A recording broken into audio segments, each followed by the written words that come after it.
En los últimos días ha cundido bastante el pánico porque dos importantes bancos estadounidenses han quebrado, en realidad tres, también un pequeño banco de criptomonedas cuya quiebra ha pasado bastante desapercibida, y ahora parece que también están en serios problemas el europeo Credit Suisse, el estadounidense First Republic y muchos otros. Y claro, ante estas quiebras repentinas, todos los gobernantes mundiales y expertos analistas, por un lado diciendo que todo está controlado y que mucha calma, y por otro lado están conteniendo la respiración y rezando para que realmente sea así. Y mientras nosotros, el populacho raso, sin entender muy bien qué está pasando exactamente, y a la vez preocupados y con razón por si tenemos que ir corriendo por nuestros míseros ahorros. Estos temitas financieros bancarios siempre son un poco complicados y para contarlo bien necesitamos algo más de tiempo. Por eso este vídeo es un poco más largo de lo habitual. Las alarmas mundiales saltaron el pasado viernes 10 de marzo, cuando el Silicon Valley Bank, el 16º mayor banco de Estados Unidos, quebró. Quebró por lo que quiebran todos los bancos, no tenía suficiente dinero, liquidez, para hacer frente a sus obligaciones, devolver dinero a quienes se lo habían prestado, ya fuesen ahorradores con una cuenta corriente sin más, empresas o inversores. La quiebra de este banco es la segunda mayor de toda la historia de Estados Unidos, solo por detrás de Washington Mutual, que se desplomó en la desastrosa crisis de 2008, y aislando al gigante conglomerado financiero Lehman Brothers, claro. Esto del Silicon Valley Bank, abreviado SVB, es muy fuerte y muy grave, aunque en los medios de comunicación occidentales se haya querido como minimizar o incluso como normalizar, un rollito de estas cosas pasan. Para entender esta gravedad basta con que hagamos un simple ejercicio. Imaginemos cómo hubiera sido el relato de los grandes medios occidentales si la segunda mayor quiebra de toda la historia del país hubiese ocurrido en el país Rusia o en el país China o en el país Venezuela. Vale, ahora ya nos ubicamos un poco mejor con la magnitud de la cosa.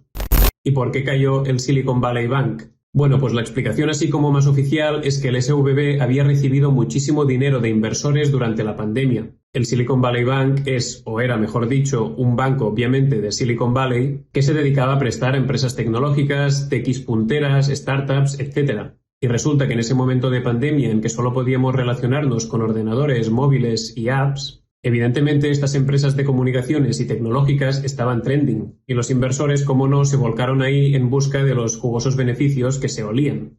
En este gráfico podemos ver cómo a partir de 2020 los depósitos del SVB, la línea azul oscuro, se dispararon. Y cuando eres un banco y te llega tantísimo dinero de golpe, no puedes tenerlo ahí parado. Hay que moverlo, hay que colocarlo, hay que invertirlo. Un poco de mentalidad de tiburón, por favor. Si no, el dinero se llena de polvo y encima te comen los demás bancos. Por lo que desde el SVB intentaron aumentar los préstamos, línea azul claro, pero no había empresas ni startups suficientes en las que invertir, por lo que el resto de dinero que no consiguieron colocar lo invirtieron en lo que, al menos teóricamente, es lo más seguro, los bonos del Estado. Invertir en bonos del Estado es básicamente que tú le prestas dinero al Estado y este te lo devuelve en un plazo de 5, 10, 30 años, lo que sea. Los hay a diferentes plazos y también se les llama bonos del Tesoro o letras del Tesoro. Como es el Estado quien le prestas y en teoría es imposible que caiga, pues por ese dinero que le prestas obtienes un beneficio, una rentabilidad muy baja, ya que es una inversión de muy poco riesgo, de riesgo casi inexistente. Y ya sabemos cómo va esto: a menos riesgo en la inversión, menos intereses; a mayor riesgo en la inversión, mayores intereses, pero también más alta la posibilidad de que la cosa te salga rana. Pues el SVB pensó que para tener el dinero ahí parado, pues mejor lo colocaba en bonos y así se llevaba algún beneficio. Y es una inversión muy segura, en principio la más segura que hay, en principio. Aquí podemos ver cómo en el SVB se dispara, línea rosa, la inversión en bonos del Estado. ¿Y qué ocurre entonces? Pues que estalla la guerra en Ucrania y todo empieza a subir de precio. Más demanda de energía propia de la guerra, más bloqueos comerciales, más sanciones, más jugarretas varias, ahora te explotó un gasoducto tonto, ahora te bloqueó un puerto comercial, igual a subida del precio del petróleo, del gas, de los fertilizantes y de los alimentos básicos. Llega nuestra archiconocida y odiada inflación, esa que nos ha empobrecido aún más a la clase trabajadora y con la que seguimos tragando, mientras superricos, bancos y grandes empresas van rompiendo trimestre tras trimestre récords de beneficios. Es increíble la capacidad que tenemos de tragar mierda, la verdad, pero bueno, intento no irme demasiado del tema. La cosa es que el capitalismo teme increíblemente a la inflación, es su kriptonita, o su kairoseki para traer una referencia más millennial. Con la inflación el consumo se reduce y en un sistema basado en el consumo constante y creciente, ¿eso qué supone? Pues claro, dramón. Y ahí es donde aparece la mano invisible de nuestro querido capitalismo neoliberal, que siempre acude raudo y veloz a solucionar de forma justa, ecuánime y eficiente los pequeños, no les llamemos problemas, llamémosles desajustes que van surgiendo. No por casualidad es el mejor sistema del mundo, ¿no? ¿Y qué hacen las instituciones de nuestro querido capitalismo neoliberal ante esta crisis de inflación? ¿Topar precios? No, ¿qué dices? ¿Nacionalizar empresas? ¿Dónde va, rojo? Ya ni hablo de colectivizar. ¿Organizar la economía para la satisfacción de necesidades de la gente y no para el mercado y la maximización de beneficios de unos pocos? ¿Qué dices, comunista? Y hago esta interrupción rapidísima solo para recordar que hacer este tipo de contenido lleva muchas horas de trabajo y que si crees que es interesante y que es importante apoyar medios de comunicación independientes y que sean incómodos con el poder, pues que puedes hacerlo muy fácilmente a través de nuestra página de Patreon. No hace falta que sea ahora, sigue con el vídeo y al final te lo vuelvo a recordar. Gracias. Entonces, lo único que es capaz de hacer este sistema para tratar de contener una crisis de inflación es una cosa: subir los tipos de interés. Tiene muy poca cintura, no le alcanza a hacer nada más. Solo subir los tipos de interés, es decir, hacer que el dinero sea más caro. Esto del precio del dinero, dinero caro o dinero barato, siempre suena muy raro. ¿Cómo que comprar dinero? El dinero es dinero. ¿Se puede comprar? Bueno, pues en este mundillo económico-financiero, donde por cierto les encanta hablar en esta terminología, digamos, especial, ilustre, para que a la gente corriente nos cueste entender qué están diciendo y no metamos mucho las narices en estos temas, pues en este mundillo se utiliza el término precio del dinero para cuantificar lo que cuesta que te presten o que prestes dinero. Es decir, si los tipos de interés suben, el dinero pasa a ser más caro, es más caro que te lo presten. Y si tú lo prestas a un banco, típica cuenta corriente, también te deberían pagar más por ese dinero que le estás prestando. Pero esto ya no pasa tanto. Si en cambio bajan los tipos de interés, el dinero pasa a ser más barato. Pagas menos para que te lo presten. Igualmente tendrás que devolver todo lo que te han prestado, obvio. Pero el interés, lo que pagas de más para que te lo presten, es lo que se abarata o se encarece. Entonces, la receta neoliberal en tiempos de inflación es simple. Se suben los tipos, por tanto se presta menos dinero, porque es más caro, por lo tanto disminuye la circulación de dinero, disminuye la inversión, el gasto, y así baja la inflación, teóricamente. O no sube tanto como podría llegar a subir, se contiene, que les gusta decir. Es como estrangular la economía, pero solo un poquito, tampoco nos pasemos. Y su idea, claro, es que sea algo breve y transitorio. Hasta que acabe la guerra, hasta que pase la tormenta, dicen, y los precios vuelvan a bajar. Spoiler, no van a bajar. La tormenta es el capitalismo. Volviendo al SVB, nos habíamos quedado en que tenía mucho dinero metido en bonos del Estado. La cosa es que esos bonos habían sido contratados cuando los tipos de interés estaban por los suelos, muy cercanos al 0%, cuando no directamente al 0%. Esto venía siendo porque la otra fórmula de nuestro querido neoliberalismo capitalista es la inversa de la que hemos comentado hace un momento. Cuando hay recesión o depresión económicas, se bajan los tipos de interés para estimular la economía. Así hay crédito barato, más circulación de flujos, la gente se endeuda e invierte, monta empresas, genera empleo, el dinero fluye y riqueza y felicidad para todos. Y desde la anterior crisis, la de 2008, ya sabemos que en el capitalismo vamos de crisis en crisis y así nos va pasando la vida, pues tras esa crisis de 2008 los tipos de interés estuvieron muy bajos durante mucho tiempo para tratar de estimular la economía y salir de ahí cuanto antes. Entonces, todos esos bonos que el Silicon Valley Bank había contratado en tiempos de interés bajísimo tenían una rentabilidad igualmente muy baja. Aunque, como hemos dicho, decidieron hacerlo porque debían meter todo ese dinero en algún sitio. Pero ahora de repente se disparan los tipos de interés y ahí es donde se lían. Porque claro, el SVB había contratado todos esos bonos a un interés igual del 0,15%, por decir algo. Y ahora esos mismos bonos del Estado se están dando al 3 o al 4%. Pero los bonos que el SVB o cualquier otro banco ha acordado al 0,15% se quedan al 0,15%. Y ahí te los comes.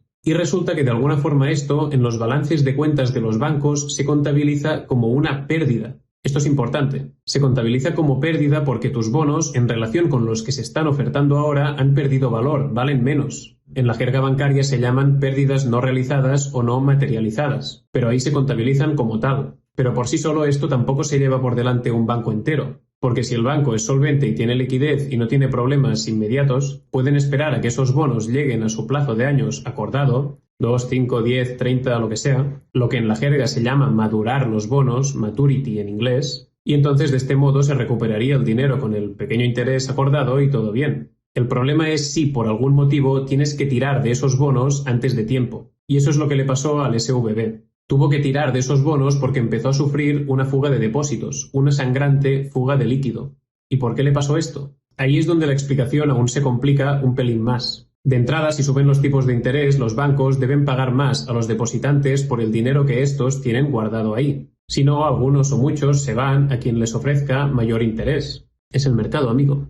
Y más rápido aún se van los inversores que llegaron babeantes en pandemia buscando jugosas rentabilidades, e igual de rápido se van buscando exactamente el mismo objetivo. Y ya hemos dicho que el SVB tenía muchísimo dinero de este tipo de inversores. A esto se añade que algunas empresas tecnológicas que guardan su dinero en el SVB empiezan a tirar de sus depósitos porque prefieren retirar lo que es suyo para hacer frente a sus pagos en lugar de pedir crédito, porque ahora es bastante más caro. Por lo tanto, más retiradas de efectivo y menos créditos que das como banco. Por tanto, te entran menos cuotas mensuales de prestatarios, que al final es un pilar fundamental de todo banco. Y cuando empiezas a ver que los balances se descuadran y la desconfianza empieza a asomar, rumoreo en bolsas, filtraciones en prensa y Twitter, etc., para callar esas dudas y disipar esa desconfianza, decides moverte en busca de liquidez. ¿Y qué hizo el Silicon Valley Bank? Pues parece que básicamente cagarla. Vendió sus bonos del Estado precipitadamente, a pérdidas porque ahora tenían menos valor, como hemos dicho, y anunció una ampliación de capital, poner nuevas acciones a la venta para que entre un chute de líquido. Y claro, en el intento de disipar la desconfianza generaron mucha más. Si están haciendo esto es que realmente tienen problemas. Voy a sacarme dinero de ahí cuanto antes. Y a esto se añade que, según parece, muchos de los depósitos del SVB no estaban asegurados, lo que en situaciones de incertidumbre aún suma más miedo a la ecuación. Con estos dos movimientos el pánico se acaba de desatar entre tus depositantes, con sus móviles en 30 segundos han movido su dinero a otro banco y la sangría de liquidez ya es incontrolable y estás fiambre. Y eso es lo que, según dicen los reportes así más oficiales, que es la única fuente que tenemos para saber un poco qué ha pasado, es lo que le ocurrió al Silicon Valley Bank. Hay que decir que estas cosas pueden ocurrir muy rápido, en cuestión de pocos minutos. Y ahora, teniendo todo el mundo smartphones, aún mucho más. En pocos segundos te contagias del pánico por Twitter y has movido tu dinero a otro banco. Es importante señalar que nunca antes se había vivido una crisis bancaria con smartphones, y es algo que aumenta la volatilidad una barbaridad. Se comenta, de hecho, que puede haber sido un factor muy importante, hay quien dice que decisivo, en la quiebra del Silicon Valley Bank. Esta viralización del pánico, que puede provocar masivas fugas de capital y auténticas sangrías de liquidez en cosa de un puñado de minutos.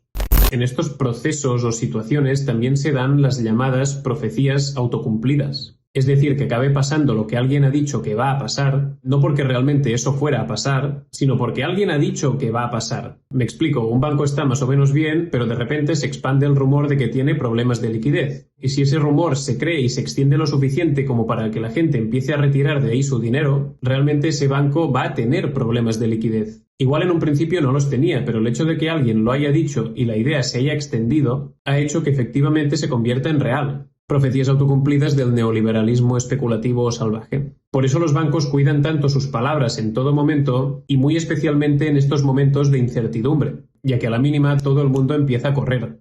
Volviendo al SVB, ante la retirada masiva de depósitos y la consecuente falta de liquidez, el banco admitía que no podía hacer frente a sus obligaciones y se declaraba en quiebra. La Corporación Federal de Seguro de Depósitos, FEDIC, tomó el control del banco y el domingo 12 de marzo, la secretaria del Tesoro estadounidense y los jefes de la Reserva Federal y la FEDIC decían que el dinero de los depositantes del SVB estaba 100% garantizado, tanto los que estaban asegurados como los que no, y que tendrían pleno acceso a él al día siguiente, 13 de marzo. Por cierto, el CEO del SVB había vendido todas sus acciones 2 semanas antes de la quiebra. Cero sorpresas por aquí. Por su parte, Joe Biden, presi de los Estados Unidos, remarcaba que los ahorros de los depositantes sí estaban cubiertos, pero que los inversores y accionistas perderían su dinero. Asumieron un riesgo a sabiendas y perdieron su dinero. Así es como funciona el capitalismo. Esto es importante, volveremos a ello un poco más adelante.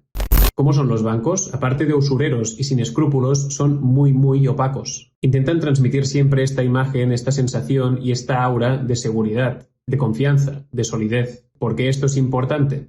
Bueno, porque básicamente, como todos sabemos, en un banco no hay tanto dinero como el que sus clientes tienen depositado en él. Claro, la misma construcción de la frase obliga a poner depositado entre comillas. Una paradoja importante, ¿eh? No nos detendremos en esto, ya lo sabemos todos, cosas del capitalismo mágico financiarizado especulativo. El sistema bancario mundial es en el fondo un gran truco de magia.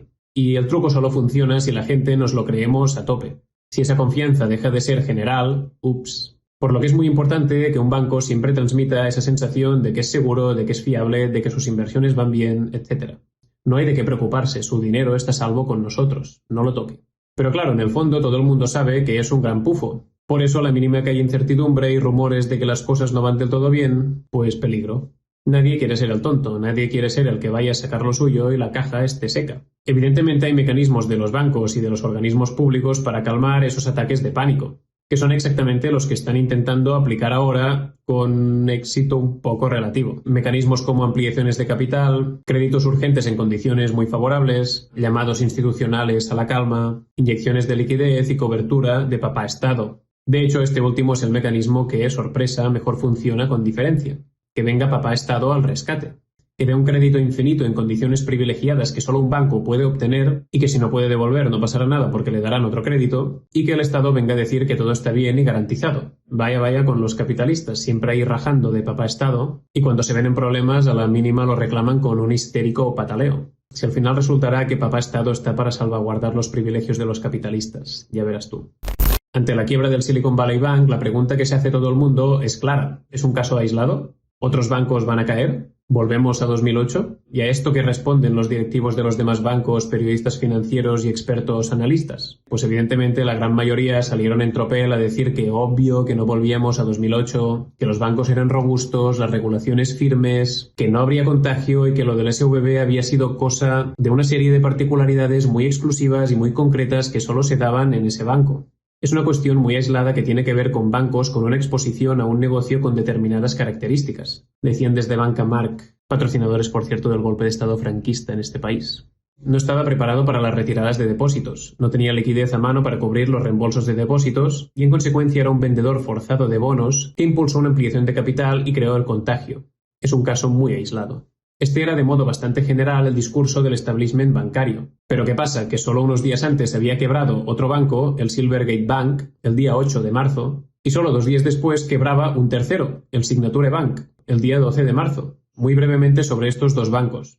El Silvergate era un banco relativamente pequeño que sobre todo tenía depósitos de inversores en criptomonedas. Por este motivo sufrió una importante fuga de depósitos con el desplome de las criptos durante el año pasado, el llamado invierno cripto, y también con la bancarrota de la gran plataforma de compraventa de criptomonedas FTX, que cayó en noviembre del año pasado, y era la tercera mayor plataforma del mundo de tradeo de criptos. Pero además de esto, según cuenta este artículo del Wall Street Journal, padeció de exactamente el mismo problema que el Silicon Valley Bank. Tenía bonos del Estado a largo plazo. Es decir, sus depositantes eran traders de criptos, pero ese dinero el Silvergate lo tenía invertido en bonos del Estado. Y le pasó lo mismo, con la reciente subida de tipos de interés, esos bonos perdieron valor, lo que se sumó a la retirada masiva de depósitos que ya venía siendo, especialmente tras la quiebra de FTX, y el banco se vio obligado a vender esos bonos a pérdidas. Medida desesperada que aún desató más el pánico, retirada de depósitos aún más ansiosa y chao. Y por lo que respecta al tercer banco quebrado, el Signature Bank, parece que cayó un poco como consecuencia de la quiebra de los dos anteriores. Signature Bank estaba también muy vinculado al mercado de las criptos y con la quiebra del pequeño banco cripto Silvergate y solo horas después la del gran banco SVB, no olvidemos que es la segunda mayor quiebra de la historia de Estados Unidos, fue el combo perfecto para que la caída de sus acciones y la retirada de depósitos fueran tan sangrantes que en cosa de pocas horas se viera también en la bancarrota.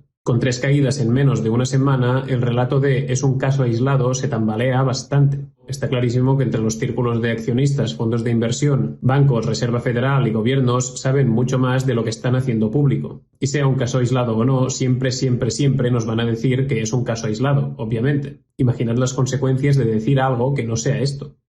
Normalmente se dice que la información es poder, pero en estos casos creo que es más apropiado decir que la información es material altísimamente inflamable. Desde los gobiernos, banca privada y bancos centrales lo tienen muy claro y por eso la manipulan y la dosifican con mucho cuidado, porque una expresión o una palabra un poco excesiva puede ser fatal. Decir problemas financieros en lugar de incertidumbre financiera, decir bajada de acciones en lugar de corrección en la cotización, decir posibilidad de recesión en lugar de posibilidad de un ajuste en el crecimiento, etc. Por eso siempre hablan en estos términos tan polite y eufemísticos y callan mucho de lo que saben. Pero a pesar de todo este esfuerzo, en los días siguientes a estas 3 quiebras hubo auténticos ostiones en bolsa. Grandes bancos se desplomaron tanto en Estados Unidos como en Europa. First Republic, Deutsche Bank, BBVA y tantos otros sufrieron caídas muy duras, pero el que más fuerte se la pegó fue el suizo Credit Suisse, que llegó a caer un 24% en el valor de sus acciones en un solo día. ¿Qué pasa ahora con Credit Suisse? Bueno, la verdad es que los problemas ya vienen de muy lejos con esta entidad. Durante los últimos años, el grandísimo banco suizo ha protagonizado un escándalo tras otro. Espionaje de empleados, condenas por lavado de dinero procedente del narcotráfico, soborno y fraude en un caso de corrupción con las autoridades de Mozambique, evasión de impuestos, inversión del dinero de sus clientes en productos de alto riesgo sin estos clientes saberlo, falsificación de documentos y un largo etcétera. Además de todo esto, Credit Suisse tenía mucho dinero invertido en dos fondos de inversión de alto riesgo que petaron en 2021, Greensill Capital y Archegos Capital Management, y ahí se le quedaron muchísimos millones pillados. La autoridad suiza supervisora del mercado financiero, FINMA, ya estaba encima de Credit Suisse desde hacía tiempo y especialmente desde el año pasado, después de que en el último trimestre de 2022 volaran del banco 120.000 millones de dólares de inversores y depositantes intranquilos por los sucesivos escándalos e inversiones rana. Se le estaba monitoreando muy de cerca y se le había impuesto un plan de reestructuración para sanear las cosas. Pero claro, que petaran 3 bancos estadounidenses en 5 días, que a las pocas horas saliera un informe del propio Credit Suisse donde admitía que tenía debilidades materiales y que encima al día siguiente su principal accionista, el Saudi National Bank, dijera que no pondría más dinero en caso de que Credit Suisse lo necesitara. Técnicamente el presidente del banco saudí dijo algo mucho más correcto, como que estaba convencido de la fortaleza financiera de Credit Suisse y de que seguro que no iba a necesitar ese dinero. Pero claro, dado el contexto y el historial del banco, esta palmadita en la espalda totalmente envenenada desató el sálvese quien pueda. La caída de sus acciones el pasado miércoles fue tremenda. Cerró con una bajada del 24%, pero llegó a caer hasta un 30% en algunos momentos del día. Ese mismo miércoles por la mañana el presidente de Credit Suisse había salido diciendo que una ayuda del gobierno y de las instituciones suizas era algo que no estaba encima de la mesa, y resaltaba la fortaleza del banco y la confianza en la reestructuración que se estaba llevando a cabo. Ya hemos tomado la medicina, decía. Varias fuentes afirman que por detrás estaban implorando a la FINMA y al Banco Nacional Suizo, el banco central del país, para que apoyaran públicamente a Credit Suisse y así reforzar la confianza de sus clientes y detener la fuga de depósitos. Ese mismo día por la noche se filtraba que al menos un gran gobierno mundial estaba presionando muy fuerte al gobierno suizo para que éste interviniera Credit Suisse. Ni se cotiza que el teléfono del despacho oval estaba sacando humo cual locomotora. Parece que había fuerte nerviosismo en muchos despachos esa madrugada del miércoles al jueves pasado. Total, que a primerísima hora del jueves Credit Suisse anunciaba un préstamo concedido por parte del Banco Central Suizo por valor de unos 54.000 millones de dólares para así dar liquidez a la entidad y sobre todo tranquilidad a los accionistas e inversores. Un rescate en toda regla, pero anticipándose a que el banco se ahogara del todo. Veo que te estás ahogando, claramente te vas a ahogar, por tanto te salvo ya antes de que tengas los pulmones llenos de agua y te tenga que hacer la reanimación cardiopulmonar, y además así evito males mayores como que te lleves a otros contigo. Recordemos que el Credit Suisse, a pesar de sus tropelías, es uno de los 20 mayores bancos de Europa y está profundamente ligado a la economía suiza y también a la economía mundial, y especialmente vinculado con la banca europea y estadounidense. Es un too big to fail, que se dice, demasiado grande para caer. Si cae, arrastra demasiado consigo. Está demasiado integrado, imbricado, entrelazado con la economía y con los demás bancos. Así que por mucho que la líen, a estos bancos no se les puede dejar caer. Es algo que los gobernantes y políticos reconocen públicamente. Siempre tendrán un banco central y un Estado detrás para salvarles. Meritocracia, igualdad de oportunidades y tal. Llegados a este punto hay otra cosa que es importante recordar. Como sabemos, el negocio de los bancos consiste en prestar dinero y tomar dinero prestado con el que invertir. Y en los llamados mercados financieros cada día se cierran miles de operaciones en los que bancos, fondos de inversión, fondos buitre, etc. tradean con productos financieros. Una hipoteca, un préstamo, un bono del tesoro, etc. son productos financieros. Aquí tengo un paquete de acciones de tal empresa, te lo vendo por tanto. Aquí tengo un paquete de créditos con muy buena calificación. Aquí tengo un paquete de créditos que he dado a empresas top. Estos son préstamos a startups que van regular. Esto es un paquete full premium prime de clientes con nómina de 5 ceros. Esto es un paquete de hipotecas con riesgo de impago, es decir, para los bancos activos de baja calidad. A esto se dedican los bancos, fondos de inversión, fondos buitre cada día a mercadear con estos productos. Y por eso cuando se desploma un gran banco es muy posible que afecte a los demás bancos, porque tienen muchas conexiones entre sí y los productos que contrató uno ahora los tiene otro, tienen créditos y deudas los unos con los otros y hacen compraventa de activos cada día los unos con los otros de forma masiva. Es parte de su negocio.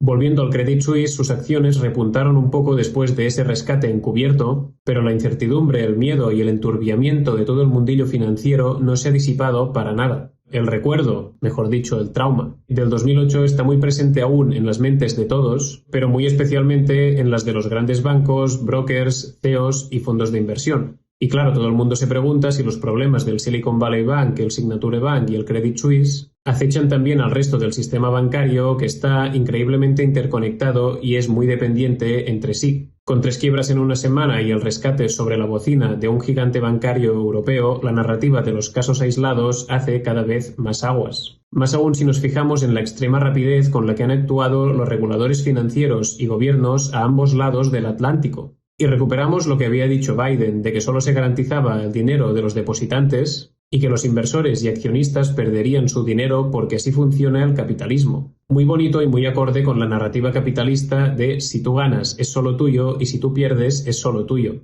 Pero ¿qué pasa si quienes pierden son bancos y fondos de inversión? Pues que esas quiebras pueden provocar problemas en cadena. Es decir, hay bancos que empiezan a caer y entonces hay inversores, es decir, otros bancos y fondos de inversión que pierden su dinero, el que tenían invertido en el banco quebrado, que es lo que dice Biden, lo que suponen inversiones fallidas, por tanto, pérdidas, por tanto, caída de acciones, por tanto, retirada de depósitos, por tanto, falta de liquidez y ya volvemos a estar con lo mismo. Y eso en un sistema bancario tan completamente interconectado y dependiente entre sí se puede convertir en una auténtica pandemia de quiebras bancarias. Por lo tanto, creo que Biden dijo lo que dijo un poco entre la propaganda del capitalismo es así, que a la vez le sirve para dar coartada discursiva a que unos pocos amasen tantísimo dinero y unos muchos tengan tan miserablemente poco, y también creo que lo dice con cierta consciencia de que no podrá ser del todo cierto, o al menos no en caso de que quiebren otros bancos, porque de hacerlo todo el sistema bancario se les podría ir al traste. Y probablemente por este recelo del gobierno estadounidense de cubrir las pérdidas de inversores y accionistas, es el motivo por el que hemos visto algo tan profundamente inusual como que varios bancos de Estados Unidos, entre ellos JP Morgan, Bank of America y Goldman Sachs, hayan rescatado con $30.000 millones a otro banco que estaba en serios problemas, el First Republic. Que en la meca del individualismo y del capitalismo salvaje los grandes bancos se ayuden entre sí, pues vaya, esto sí que es síntoma de que todo normal y de que todo va perfectamente bien.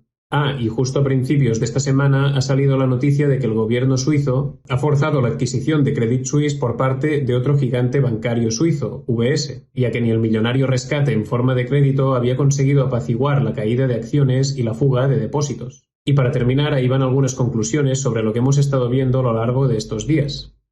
Dicen que las regulaciones después de la crisis de 2008 son mucho más estrictas, que ahí aprendieron la lección y que tienen en última instancia salvavidas de emergencia. Sí, los salvavidas son el Estado poniendo pasta, ya lo hemos visto. Y además la voracidad del monstruo capitalista siempre puede más y siempre necesita más, por lo que siempre encuentra la forma de saltarse, de esquivar o directamente de corromper esas regulaciones. El capitalismo, como sabemos, es un monstruo que siempre necesita de más consumo, de más energía, de más deuda, de más inversiones y de más horas de la clase trabajadora. Si no crece, si no tiene ese más, se derrumba. Y los bancos tienen que dar ese más, porque son los que inyectan la gasolina monetaria a este sistema. Y eso choca frontalmente con las regulaciones. ¿Y quién tendrá más fuerza, estas regulaciones o el hambre voraz del monstruo capitalista? Sobre la respuesta creo que no hay mucha duda.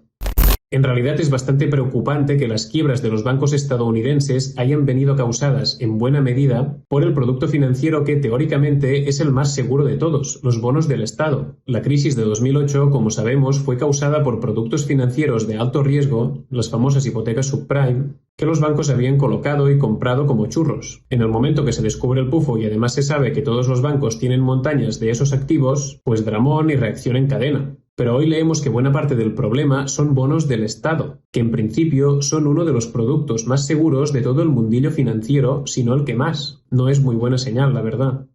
Precisamente por este motivo, todos los bancos e inversores están ahora mismo muy alerta para saber qué bancos pueden tener en su haber pérdidas no realizadas, como las que se llevaron por delante el Silicon Valley o el Silvergate Bank, porque bonos del Estado tienen casi todos los bancos, por no decir todos. De hecho, según la FEDIC estadounidense, los bancos del país tenían unos $690.000 millones de pérdidas no realizadas al tercer trimestre de 2022. Un buen suflé, sin duda.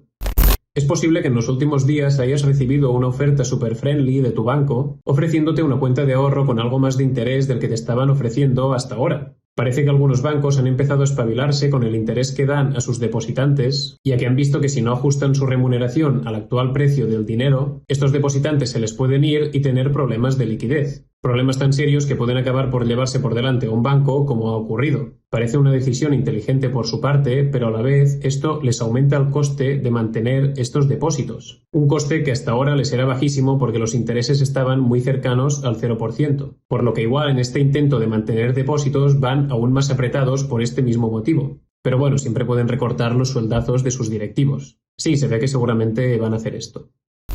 La revista The Economist, no precisamente de línea comunista bolivariana, se ha escandalizado porque la Reserva Federal de Estados Unidos ha estado dando dinero a los bancos, dice textualmente, en términos sorprendentemente generosos. Al parecer, la Fed está ofreciendo préstamos a los bancos que necesitan liquidez, avalando estos préstamos con los bonos del Estado que han perdido valor, pero no contabilizándolos al valor actual devaluado de estos bonos, sino al valor que tenían antes de que subieran los tipos de interés. Una anomalía total, vamos. Básicamente, la Reserva Federal les dice, si necesitáis pasta, no vendáis precipitadamente vuestros bonos a pérdidas porque la gente se va a enterar y la vamos a liar. En lugar de eso, pedidnos y os damos crédito en condiciones de lujo. Dice The Economist, está bien que la Reserva Federal dé préstamos respaldados con buenos avales para frenar la fuga de depósitos. Pero hacerlo en estos términos tan benevolentes es innecesario y un subsidio a los accionistas de los bancos. Es decir, reconoce The Economist que están subsidiando a los bancos. Vaya, si al final resultará que las paguitas en realidad se las llevan estos. Bueno, al final y al principio, siempre ha sido así y siempre lo hemos sabido. Porque con el rollo del too big to fail ya pueden hacer las liadas que quieran, que siempre va a estar allí papá Estado para salvarles. Al final, el capitalismo meritocrático que tanto defienden es una gran falacia que se aguanta porque papá Estado, con el dinero de todos, acude siempre al rescate cuando lo necesitan. Privatización de ganancias, socialización de pérdidas, un clásico. También creo que es interesante leer lo ocurrido de la siguiente forma. Estados Unidos toca las narices a Rusia vía Ucrania, provoca una cruenta guerra con miles de víctimas civiles y de la que no se ve el final, que además hace subir el precio de los combustibles y la energía y los productos básicos en todo el mundo, lo que provoca una superinflación y el sistema capitalista capitaneado por Estados Unidos hace lo único que sabe hacer, subir los tipos de interés. Y al final resulta que esta subida de tipos hace que sus propios bancos acaben asfixiados y algunos se hayan quebrado. Good job como siempre, Staros Unidos.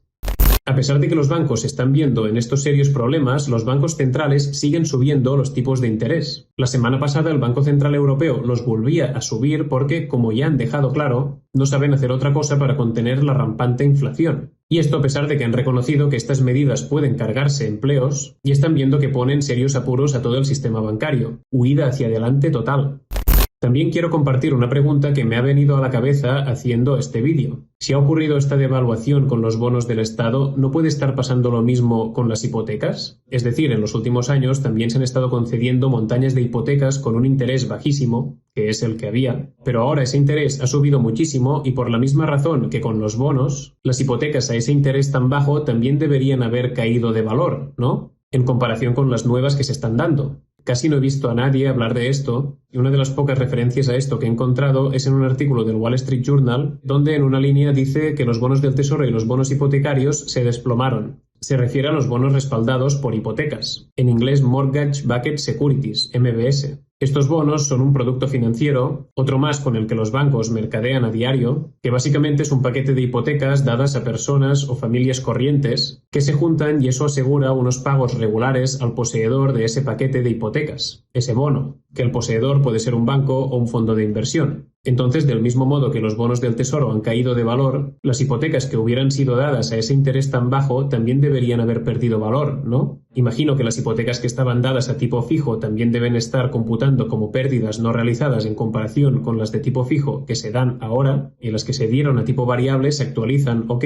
pero entre la inflación y la subida de la mensualidad hay cada vez más familias que están con el agua al cuello, y de hecho ya se ha dicho que se calcula que habrá una subida de los impagos de hipotecas por este motivo, por lo que está aumentando el riesgo de impago de esas hipotecas y por tanto esto también pasa a considerarse activos de peor calidad y por tanto pierden valor, ¿no? Pues nuevamente tiene pinta de que también son pérdidas no realizadas. Aunque prácticamente no se está hablando de esto, sí que son varios los artículos que hablan en genérico de las MBS y donde se explica que uno de los riesgos de este producto financiero es que pierdan valor ante una subida de tipos de interés, que es exactamente lo que está pasando. Y si hay un producto que a los bancos les encanta y que han concedido y adquirido a cascoporro, este es, sin duda, hipotecas. ¿Back to 2008?